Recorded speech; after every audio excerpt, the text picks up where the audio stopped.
ውድ ቻናላችን ቤተሰቦች እንኳን ወደ ቻናላችን በደህና መጣችሁ። የቶተናም የማሽቆልቆል ጉዞ አሁንም እየቀጠለ ይገኛል። በሻምፒዮንስ ሊጉም በአትሌቲኮ ማድሪድ 5-2 በሆነ ውጤት መሸነፋቸውም አይዘነጋም። ወደ ቀጣዩ ዙርም ያልፋሉ ተብሎ አይጠበቅም። በፕሪሚየር ሊጉም በጣም አስከፊ የሚባል ጊዜን እያሳለፉ ነው የሚገኙት።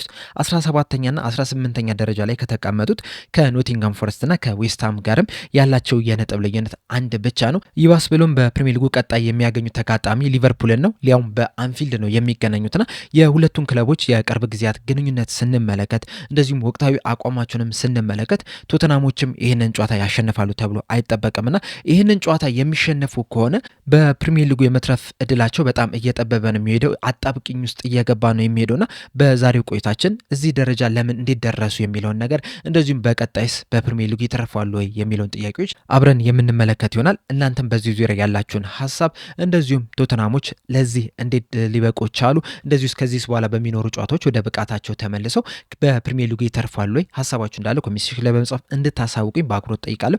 ሰብስክራይብ፣ ላይክ፣ ሼር እያደረጋችሁም የቻናሉ ቤተሰብ እንድትሆኑ በአክብሮት እጋብዛለሁ። አሁን በቀጥታ ወደ ፕሮግራማችን የምናመራ ይሆናል። አብራችሁኝ ቆዩ። ቶተናሞች ከዛሬ 143 ዓመት በፊት ነበረ በሴፕቴምበር 5 1882 የተመሰረቱት። ከዛ በኋላ እንግዲህ በተለያዩ ጊዜያቶች አልፈው አሁን ላሉበት ደረጃ መድረስ ችሏል። በዚህ ሰዓትም እንግዲህ በአውሮፓ ውስጥ ከሚገኙ በጣም ትልቅ ከሚባሉ በጣም ቅንጡ ከሚባሉ ስቴዲየሞች መካከል የቶተናም ስቴዲየም የሆነው ቶተናም ሆትስፐር ስቴዲየም፣ ይህም ስቴዲየም 62850 ደጋፊዎችን የመያዝም አቅም አለው። 2019 ላይ ነበር ከዋይት ሃርት ሌን ወደዚህ ስቴዲየም ማቅናት የቻሉት። በዛ ሰዓትም እንግዲህ ቶተናሞች በጣም ትልቅ ቲም ይሆናሉ። ከዚህ በኋላም ምናልባትም የእንግሊዝ ፕሪሚየር ሊግም ዋንጫ ማንሳት የሚችልበትም አቅም ሊኖራቸው ይችላል። በጣም ትልቅ ቲምም ወደ መሆን ከአርሰናል ጋርም ወደ መፎካከርም ደረጃም ይደርሳሉ ተብሎ ተጠብቆ ነበር። በተለይ ደግሞ 2018-19 የውድድር ዘመን ላይ ሁላችንም እንደምናስታውሰው በሻምፒዮንስ ሊግም ለፍጻሜ መድረስም ችሎ ነበር። ነገር ግን በሊቨርፑል 2-2 በሆነ ውጤት ተሸንፎ ያንን ዋንጫ ሳይሳኩ ቀርቷል። ከዛ በኋላ ነው እንግዲህ ነገሮች እንዳለ መበላሸት የጀመሩት። በተለይ ደግሞ ፖቼቲኖን ከስራው ካሰናበቱ በኋላ የተለያዩ አሰልጣኞችን መቅጠር ችሏል። ነገር ግን ደግሞ ቶተናሞች የበፊቱ ብቃታቸውን በፖቼቲኖ ስር የነበራቸውን የማንሰራራት ጉዞ መድገም ሳይችሉ ቀርቷል። የነዛ ሁላ ችግሮች ከዛ ጊዜ ጀምሮ ሲደራረቡ የመጡ ነገሮች ደግሞ አሁን ላይ ቶተናሞች ላለመውረድ እንዲጫወቱ አድርጓቸዋል። ለመጨረሻ ጊዜ ቶተናሞች ከፈርስት ዲቪዚዮን ወይም ደግሞ ከፕሪሚየር ሊግ ወደ ታችኛው ሊግ መውረድ የቻሉት ከ49 ዓመት በፊት በ1976-77 የውድድር ዘመን ነበረ። አሁን ላይ እንግዲህ ለመውረድ በጣም የተቃረቡ ክለብ ሆኗል። ቅድም እንዳልኳቸውም ከኖቲንጋም ፎረስት እና ከዌስትሃም ጋር ያላቸው የነጥብ ልዩነትም አንድ ብቻም ሆኗል። ለምን እዚህ ደረጃ ደረሱ የሚለውን ስንመለከት የተለያዩ ነጥቦችን ማንሳት እንችላለን። በተለይ ደግሞ የተጫዋቾቹም የደጋፊዎቹም እንደዚሁም ደግሞ የአመራሩ ሜንታሊቲንም በከፍተኛ ሁኔታ ማንሳት መቻል አለብን።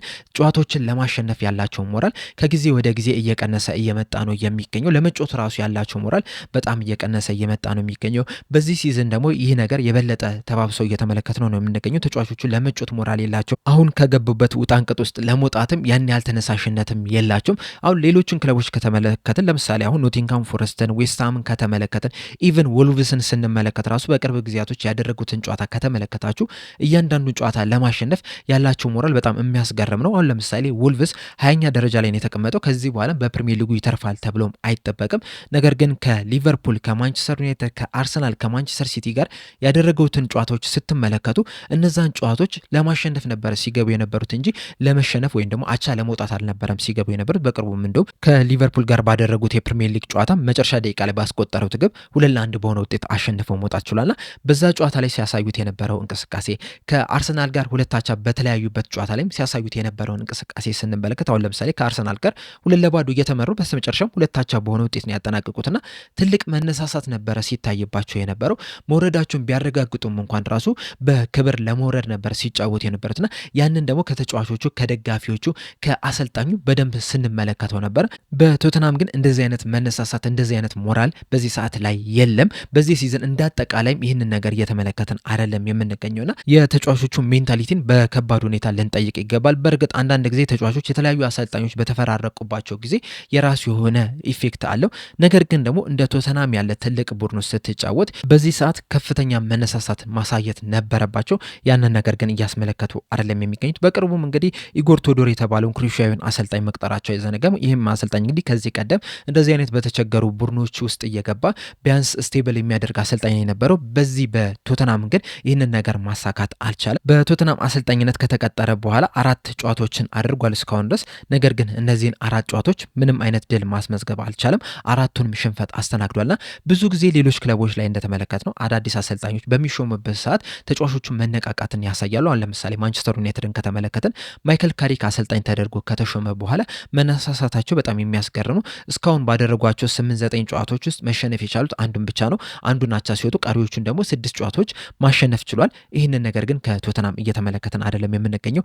በተመሳሳይ መልኩ ደጋፊዎችን ስትመለከቱ ራሱ የትንሽ ቡድን ሜንታሊቲ ያላቸው ደጋፊዎች ናቸውና እንደ አጠቃላይ ክለቡን ስንመለከት ከታች እስከ ላይ ድረስ የሜንታሊቲ ችግር እንዳለባቸው ነው እየተመለከትን የምንገኘው። ያ ደግሞ አሁን ላሉበት ደረጃ አድርሷቸዋል። ሌላኛው እንደ ምክንያት የሚቀመጠው ደግሞ የተለያዩ አሰልጣኞችን መቅጠራቸው ነው። ፖቼቲኖ ከለቀቀ በኋላ ጆዜ ሞሪኒዮ፣ ራያን ሜሰን በጊዜያዊነት፣ ኑኖ ኤስፒሪቶ ሳንቶስ፣ አንቶኒዮ ኮንቴ፣ ክሪስቲያን ስቴለ በጊዜያዊነት፣ ራያን ሜሰን በጊዜያዊነት፣ አንጄ ፖስቴኮግሉ፣ ቶማስ ፍራንክ እንደዚሁም ደግሞ ኢጎር ቴዎዶር በዚህ ሰዓት እየሰራ ነው የሚገኙና እነዚህን ሁላ አሰልጣኞች ስንመለከት የተለያየ አይነት የጨዋታ ፍልስፍና ያላቸው የጨዋታ ስታይል ያላቸው አሰልጣኞች ናቸው። ምናልባት ጆዜ ሞሪኖ እና ኑኖ ኤስፒሪቶ ሳንቶስ የሚመሳሰል ወይም የሚቀራረብ ያጨዋታ ስታይል ሊኖራቸው ይችላል። ነገር ግን እነዚህን ሁለት አሰልጣኞች ከአንቶኒዮ ኮንቴ ጋር ስናነጻጽራቸው በጣም የተለያየ አይነት አጨዋታ ስታይል ያላቸው ናቸው። እንደዚሁም ጆዜ ሞሪኖም የተቀጠረው ፖቼቲኖ ከወጣ በኋላ ነው። የፖቼቲኖ እና የጆዜ ሞሪኖ ያጨዋታ ስታይል ደግሞ በጣም የተለያየ ነው። እንደዚሁም የአንቼ ፖስቴኮግሉ እና የቶማስ ፍራንክ ያጨዋታ ስታይል በጣም የተለየ ነው። የቶማስ ፍራንክ እና አሁን ላይ በማሰልጣኝ ላይ የሚገኘው የኢጎር ቴዎዶርም ያጨዋታ ስታይል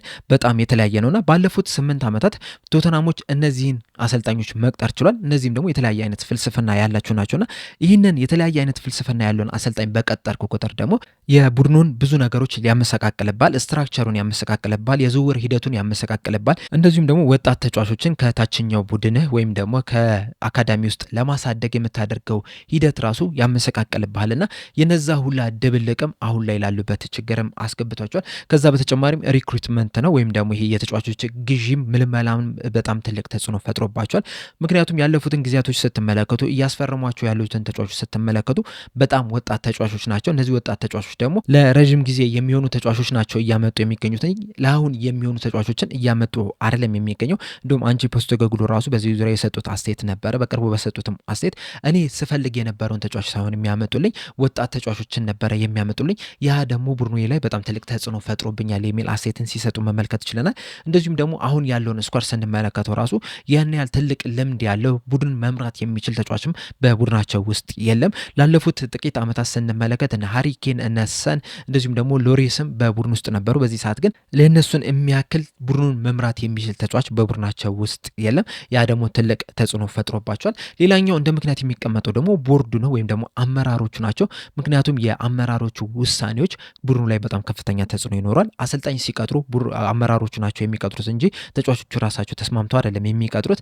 ስለዚህ የአመራሮቹ የተሳሳተ ውሳኔ አሁን ቶተናም ላለበት ደረጃ መድረስ ችሏል። በተለይ ደግሞ የአሰልጣኞቹን ብቻ እንኳን ብንመለከት መቀጠር የሌለባቸውን አሰልጣኞች ባለፉት 8 ዓመታት አብዛኞቹን ሲቀጥሩ መመልከት ችለናል። አሁን ለምሳሌ ፖቼቲኖን ካሰናበቱ በኋላ ጆዜ ሞሪኖን ያመጡት ዋንጫ ለማንሳት ነበር። ነገር ግን ደግሞ ፖቼቲኖ የሰራው ቡድንና ጆዜ ሞሪኖ የሚፈልገው ቡድን ተመሳሳይ አይደሉም፣ በጣም የተለያዩ ናቸውና ከፖቼቲኖ ጋር የሚመሳሰል ያጨዋታ ስታይል ያለውን አሰልጣኝ ቢያመጡ ኖሮ ለነሱ በጣም የተሻለ ነው የነበረው። ምክንያቱም ተጫዋቾቹም ያን ያህል የሚለወጥ ነገር የላቸውም። አዲስ ሲስተምን ለመልመድ ጊዜም አይፈልጉም ነበርና በለመዱት ሲስተም ትንሽ ብቻ ለወጥ እያደረጉ እዛው ብቃታቸው ላይ መጨመር ይችሉ ነበረ።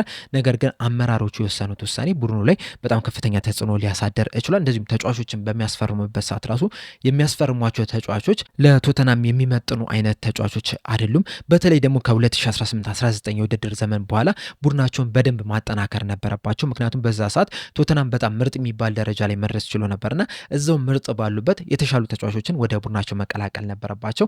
ነገር ግን ያንን ሳያደርጉ ቀርተው አሁን ላሉበት ችግር መድረስ ችሏል። ሌላኛው እንደ ምክንያት የሚቀመጠው ደግሞ የአይደንቲቲ ኢሹ ነው። ቶተናሞችን ስናነሳ ምን አይነት ያጨዋታ ስታይልን ይጫወታሉ ብለን ስንጠይቅ ራሱ ምንም አይነት መልስ የለንም በዚህ ሰዓት። አሁን ሌሎችን ትልልቅ ቡድኖች ስናነሳው ለምሳሌ አርሰናልን፣ ማንቸስተር ሲቲ፣ ሊቨርፑልን፣ ማንቸስተር ዩናይትድ፣ ቼልሲን እንደዚሁም ሌሎቹም ከእንግሊዝ ውጭ ያሉትንም ትልልቅ ቲሞችን ስናነሳ እንዴት መጮት እንደሚፈልጉ መገመት አይከብደንም። ምን አይነት ያጮት ስታይል እንዳላቸውም መገመት አይከብደንም። የቶተናም ግን በዚህ ሰዓት ላይ እንደዚህ ነው ብለን ለመናገር ራሱ ይከብዳል። ለዚሁ ደግሞ መንስኤው ባለፉት 7-8 ዓመታት ወደ 9 የሚደርሱ አሰልጣኞችን መቅጠራቸው ነው። እነዚህ 9 አሰልጣኞች ደግሞ ቅድም እንዳልኳችሁ የተለያየ አይነት የአጨዋወት ስታይል ያላቸው ናቸውና ብዙ የአጨዋወት ስታይሎችን በተጠቀምክ ቁጥር ደግሞ አይደንቲቲንም በዛው ልክ ታጠዋለና ይህ የአይደንቲቲ ኢሹ ራሱ አሁን ላሉበት ችግር እንዲደርሱ አድርጓቸዋልና በዚህ ሰዓትም እንግዲህ ለመውረድ በጣም ከፍተኛ ፍልሚያ እያደረጉ ነው የሚገኙት። የመውረድ አደጋም ተጋልጦባቸዋልና ከዚህ በኋላም እንግዲህ ያሉትን ጨዋታዎች ስንመለከት ቀላል ይሆንላቸዋል ተብሎ አይጠበቅም። አሁን የሶስቱንም ቡድኖች ጨዋታ ስንመለከት የቶተናም የዌስትሃም እንደዚሁም ደግሞ የኖቲንጋም ፎረስትን ጨዋታ ስንመለከት ይሄኛው ቡድን ይተርፋል ለማለት ትንሽ ያስቸግራል። ነገር ግን ደግሞ ያላቸውን አቋም ያላቸውን ተነሳሽነት ስንመለከት ግን ለቶተናም የበለጠ ከባድ ይሆናል የሚል ግምት ማስቀመጥ እንችላለን። አሁን የቶተናምን ቀሪ 9 የፕሪሚየር ሊግ ጨዋታዎች ስንመለከት በነገው ዕለት ከሊቨርፑል ጋር ይጫወታሉ።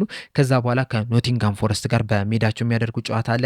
ከሰንደርላንድ ጋር ከሜዳቸው ውጪ፣ ከብራይተን ጋር በሜዳቸው፣ ከወልቭስ ጋር እንደዚሁም ደግሞ ከአስቶን ቪላ ጋር በተከታታይ ከሜዳቸው ውጪ፣ ከሊድስ ጋር በሜዳቸው፣ ከቼልሲ ጋር ከሜዳቸው ውጪ እንደዚሁም በመጨረሻው ደግሞ ከኤቨርተን ጋር በሜዳቸው የሚያደርጉት ጨዋታ አለ። ምናልባት የበፊቱ ቶተናም ቢሆን ኖሮ ከነዚህ ጨዋታዎች መካከል ቢያንስ 5ቱን ጨዋታዎችን ያሸንፋል ብለን ልንጠቅስ እንችላለን። ምናልባት በሊቨርፑል እንደዚሁም ደግሞ በቼልሲና በኤቨርተን ነጥብ ቢጥል ነው እንጂ ሌሎችን የማሸነፍ እድሉ ከፍተኛ ነው ልንል እንችላለን። ነገር ግን በዚህ ሲዝን እያሳየው ያለውን አቋም ስንመለከት ግን የትኛውንም ጨዋታ ያሸንፋል ብለን በእርግጠኝነት መናገር አንችልም። ሁሉም ጨዋታዎች ከቶተናም አቋም አንጻር ስንመለከታቸው በጣም ትሪኪ የሚባሉ ናቸው። ነገር ግን ደግሞ ወሳኝ የሚባሉ ጨዋታዎች አሉ። ለምሳሌ በቀጣይ በፕሪሚየር ሊጉ ከኖቲንጋም ፎረስት ጋር የሚያደርጉ ጨዋታ አለና ይህ ጨዋታ የ6 ነጥብ ጨዋታ ነው ማለት እንችላለን። ምክንያቱም ቶተናሞች የሚያሸንፉ ከሆነ ኖቲንጋም ፎረስቶች ነጥብ ይጥላሉ። ከኖቲንጋም ፎረስት ጋርም ያላቸውን የነጥብ ልዩነት ማስፋት ይችላሉና በጣም ወሳኝ የሚባሉ ጨዋታዎች ከፊት ለፊታቸው አሉ። የኖቲንጋም ፎረስትን ስንመለከት ከፉልሃም ጋር በሜዳቸው፣ ከቶተናም ጋር ከሜዳቸው ውጪ፣ ከአስቶን ቪላና ከበርንሌ ጋር በሜዳቸው፣ ከሰንደርላንድ ጋር ከሜዳቸው ውጪ፣ ከቼልሲ ጋርም በተመሳሳይ መልኩ ከሜዳቸው ውጪ፣ ከኒውካስል ከዩናይትድ እንደዚሁም ደግሞ በመጨረሻም ከበርንማውዝ ጋር የሚያደርጉት ጨዋታ ይኖራል እና ከቶተናም ጋር ስናነጻጽረው የተሻለ የሚባሉ ይመስለኛል እነዚህ ጨዋታዎች። የዌስትሃምን ስንመለከት ከማንቸስተር ሲቲ ጋር ዛሬ ምሽት 5 ሰዓት ላይ የሚያደርጉት ጨዋታ አለ። ከዛ በኋላ ከአስቶን ቪላ ጋር ከሜዳቸው ውጪ፣ ከውልቭስ ጋር በሜዳቸው፣ ከዛ በኋላ ከክሪስታል ፓላስ፣ ኤቨርተን፣ ብሬንትፎርድ፣ አርሰናል፣ ኒውካስል ዩናይትድ እና ሊድስ ናቸው የሚኖሯቸው ጨዋታዎች እና የዌስትሃምም እንግዲህ ትንሽ አስቸጋሪ ትንሽ ጠጠር የሚሉ ጨዋታዎች ናቸው። በተለይ ደግሞ ከማንቸስተር ሲቲ፣ ኤቨርተን፣ ከአርሰናል እንደዚሁም ደግሞ ከኒውካስል ዩናይትድ ጋር የሚያደርጓቸው ጨዋታዎች ዌስትሃም በጣም ከባድ ይሆናሉ ተብሎ ነው የሚጠበቀውና የሶስቱንም ክለቦች ቀሪ ውድድሮችን ጨዋታዎችን ስንመለከት አሁንም ቶተናሞች ትልቅ ተስፋ አላቸው።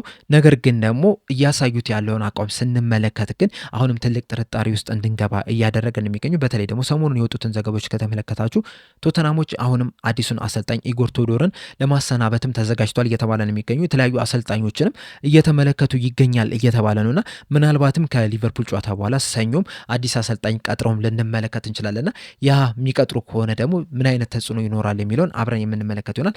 ነገር ግን እንዳጠቃላይ ከተመለከትን ቶተናሞች አሁን በጣም ትልቅ አጣብቅኝ ውስጥ ናቸው የሚገኙት። ነገር ግን ደግሞ በዛው ልክም አሁንም ተስፋ እንዳላቸው ግን መናገር እንችላለን። ይተርፋሉ አይተርፍም የሚለውን ነገር ከ9 ጨዋታዎች በኋላ የምንመለከት ይሆናል። ነገር ግን መትረፍ የሚፈልጉ ከሆነ አሁንም በትልቅ ተነሳሽነት እያንዳንዱን ጨዋታ መጮት መቻል አለባቸው። ለምሳሌ ነገ ሊቨርፑልን የሚያሸንፉ ከሆነ ምናልባትም ያንን መነሳሳት ሊፈጥርባቸው ይችል ይሆናል።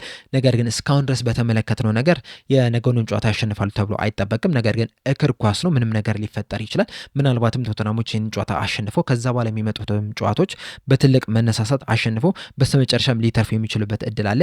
ነገር ግን ደግሞ ትልቅ ችግር የሚሆንባቸው በነገው ጨዋታ ላይም ደግሞ በጣም ብዙ ተጫዋቾቻቸው በጉዳት ምክንያት እንደዚሁም ደግሞ በተለያዩ ምክንያቶች የማይኖሩ ይሆናልና ያም ራሱ ቶተናሞች ላይ ትልቅ ችግር እየፈጠረባቸው ነው የሚገኘው ነው። በአጠቃላይ ቶተናሞች ዘንድሮ በፕሪሚየር ሊጉ ላለመውረድ ትልቅ ፍልሚያ እያደረጉ ነው የሚገኙ። ትልቅ አጣብቅኝ ውስጥም ገብቷል። የሚተርፉ ይመስላችኋል? ሀሳባችሁ እንዳለ ኮሜንት ሴክሽን ላይ በመጻፍ አሳውቁኝ። ለአሁን እኔ እዚህ ላይ አበቃው። በቀጣይ በሌላ እስከምንገናኝ ድረስ ሰብስክራይብ፣ ላይክ፣ ሼር ማድረግ እንዳትረሱ። ቸር ያቆየን።